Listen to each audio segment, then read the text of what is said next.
Mga igsuon ko diha ni Kristo. Diha sa among klase sa liturgical presidency, ang among profesor mi pahimangno namo nga ang Santos nga Misa is full and active participation. Dili lang sa pari, kundili sa tanan nga manimbahay. Ang Santos nga Misa is full and active participation nga kalihukan. Ato ng testingan karon, kamong naadad diya sa inyong mga panimalay, sway lang pod, ha? Participate pod mo. Ang una ninyong itubag, asin. Ikaduha ninyong tubag, kahayag. Ikatulo ninyong tubag, asin o kahayag. Akong githatagdaan ang mga tubag, bahalag wala pa'y pangutana. Dili man ni testing sa inyong ka-bright ba? Mga bright maning manimbahay dinhi. Ang atong gitesting ani, ang inyong obedience. Unsa to'y unang tubagon? Ang unang tubag, asin. Ikaduhang tubag, kahayag. Ikatulo, asin o kahayag. Kamu nga hilig mangluto o gusto gyud og lami nga pagkaon aron mabusog, na kinahanglan gyud ta og very good. Kita nga padayon nga nagalakaw, nagapanaw, journeying aning atong kalibutan or asa man gani ta mulakaw ron, nagkinahanglan or gamit kaayo ang ug si Kristo sa ebanghelyo karon naghulag ni gamit og duha ka mga hulagway, mao kini ang very good children, participative kamo. Di lang mo participative, buhi di ay mo. Mga igsuon ko diha ni Kristo, asin, salt, ug sa inyo na tingaling nabasahan ug sa inyong mahinumduman, gamit kaayo siya kay usa sa mga or duha sa mga characteristics sa asin mao ang to preserve og ang paghatag og flavor. Pag-preserve og paghatag og flavor. Nindot nga characteristic sa asin nganong gamit kaayo. Ug miingon si Jesus, kamo ang asin sa katawhan. Wala siya moingon nga become a salt. Wala. Niingon gid siya, you are the salt.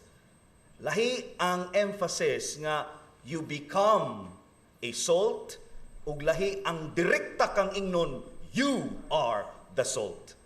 Kay numdum ko sa akong pag-assign sa seminaryo, wa man ko ingna nga okay ra nimo, andam ra ka mahimong pari diha ma-assign sa seminaryo. Wa man ko ingon ana oy, kay puy kung giin-ana pa lang, balibad ko oy. Pero giingnan man ko sa among Vicar General, andam-andam, ibutang ka sa seminaryo. Oh, wala ko kasagang. Test of obedience. Mausad ang gibuhat sa atong Ginoong Jesucristo karon. You are the salt. Kamo ang asin sa katawhan. Ug ang pagkaasin, andam sa pag-preserve, ug sa paghatag, ug lami, lasa sa kinabuhi. Mga igsuon, alang sa akong unang punto, sa atong pagkaasin, hinaot, andam nato ipabilin, lack of Cebuano words na ang pag-preserve ba, ako kakita dayon, pero kanang pagpabilin sa unsay matuod ug maayo diha nato, o ang paghatag og kalami or panglasa or flavor is to be able to encourage. Kini lang duha. Pagpabilin sa kaayo ug unsay maayo diha nato ug ang pagdasig sa matag usa. Ang pagkaasin kaniunta ang atong huptan nga maantigo ta mo preserve what is good and to nurture nga ang kalami diha sa uban atong ipakita pinaagi sa pagdinasigay, dili sa pagdinautay. Ang matuod nga asin andam sa pag-preserve sa unsay maayo. Para unsay labas ba? Aron mudugay ba? Nindot gid kay siya. Ipabilin ang unsay maayo. Tangtanga ang unsay dili maayo.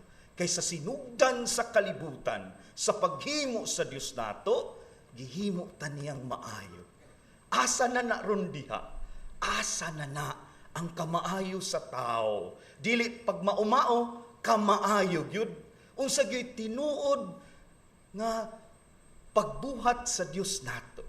Gibuhat ta niyang maayo, dili maot. O ginaot andam sa ta sa pagdasig sa uban. Nagkinahanglan gyud og asin ang kalibutan.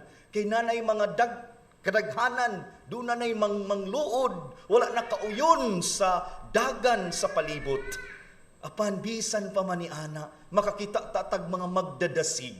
Andam mo dasig to think and to choose good vibes, no? Madi mawa na ba nga panglantaw o kahintang. Mudasig ta sa uban. Ayun na pa mo. Ikaduhang punto, kahayag. Nining puntuha mga igsuon sa selebrasyon tingali sa Pasko, kahinumdum taon sa kamahinungdanon, ang kahayag ni Kristo. Si Kristo ang nagdala sa maong kahayag. Pero karon nga ebanghelyo, giingnan niya yung mga tinun-an ug kita karon. Kamo ang kahayag sa katawhan. This time, wala na giklaim ni Jesus nga naaran niya ang kahayag. Midirikta na pud siyag sulti nato, kamo ang kahayag sa katawhan. Mga igsuon, importante man gyud ang kahayag ba? Importante kaayo. Dayon sa iyang kaimportante, kumawa na ni, murag dili ta mahimutang atong mood. Murag bitaw lain jud kaayo kun wa tay kahayag, no? Dili klaro ang siga, magbagulbol ta unsa naman ning suga, oy, nagkapyuk-pyuk naman ilisa na tadi, no? Nya kana bitaw magkalitan lang kag burn out nya, moingon imo ding i-blame ang electrical company na unsa man ning di man magpahibaw, ay unsa man ato. Oh, dadatag mga mudabot og kasapot, musurog na basta dili way hayag, no? Mga igsuon, maupod ba yan sa atong panaw sa kinabuhi? Kinahanglan matag kahayag, dako kay gamit ang maong kahayag. Nya, diha sa pagkakahayag, kung kita kahayag sa katawhan, nindot ni nga pahimangno alang sa tanan. Magdaggot kitag suga, di gyud nato taguan. Ang kahayag sa Dios ato gyud ipadanag. Therefore, the invitation is mga kaayuhan nga gihatag sa Dios dinhi nato, di lang na siya diha taguan nato. Kay balusad ta mo paambit ngadto sa uban. Kamauta mo paambit ini. Naabitay termino, ug mao ni ako ikaduhang punto. Dili ta manghilabot, manginlabot gyud ta. Isip kahayag tas katawhan. Manginlabot kung naunsa ang kahimtang sa atong silingan, paryente, pamilya, andam ta sa pagtabang. Dili ta magpakabutabungo lamang sa panginahanglan. Manginlabot lagi, dili manghilabot. Sometimes, usahay pod, dili kapugngan, maguna ang interpretasyon. Ay, moingo, kung anya ta ani, inyo na sa ta, maguna day ng bad interpretation, which is supposedly, nindot ba yung tatag katuyuan? Manginlabot. Sometimes mapugnan kay daghan dayong mubash, daghan kay mo misinterpret sa atong maayong binuhatan. Igo raman ta manginlabot. Pero bisan pa man ni ana, pabilin ug ipabilin ang maong kahayag. Nga andang ta mo pag magpakabana sa unsay ikaayo sa katilingban ug sa atong isig katao. Kay moingon sila, sahira kung kita say matungan. Mao na mga igsuon, hagit baya gyud ang mga imahin nga gitudlo ni Jesus kanato karon. Ilabi na ang pagkahimong kahayag sa katawhan. Kay padayon man ta sa panaw, nya di unta ta mapugngan sa mga misunderstandings, misinterpretations, mga bashers diha. Andam gihapon ta manginlabot, wa man ta manghilabot, manginlabot ug nagpakabana kita kay niingon si Kristo nato, kahayag ta sa katawhan. Nya, tugtan din natong paungon lang ta sa mga bati mo istorya, sa mga sigi o tamay nato, sigdaot nato, sila na lang di mo paong ang kahayag, di nagikan sa lighter, gikan na ni Kristo nga mandato, kamo ang kahayag sa katawhan. Ayaw tuguti nga ang matarong, matuod, unsay kalipay, unsay sakto, paungon lang sa mga tao nga kusog muguba, no? Sa mga iya sa yawa, iya sa kadiliman. Ayaw tuguti na. Kahayag ta sa katawhan. Isip panapos. Nindot baya ang first reading. Mauning magparanako mag-connect sa asin ug kahayag. Kana bitong 7 corporal works of mercy, kung ato ning buhaton, kung ato ning mabansay, ma-practice every now and then when the opportunity is there, nanatay kudigo, unsa dining pagkaasin ug kahayag, the 7 corporal works of mercy. Ato nang paningkamutan. Conclusion na. Balik ta sa unsa to first nga answer, ikaduha nga answer, ug third answer. Ato to gamito na. Okay ra ninyo? Wah, nagmata pa mo. Sige.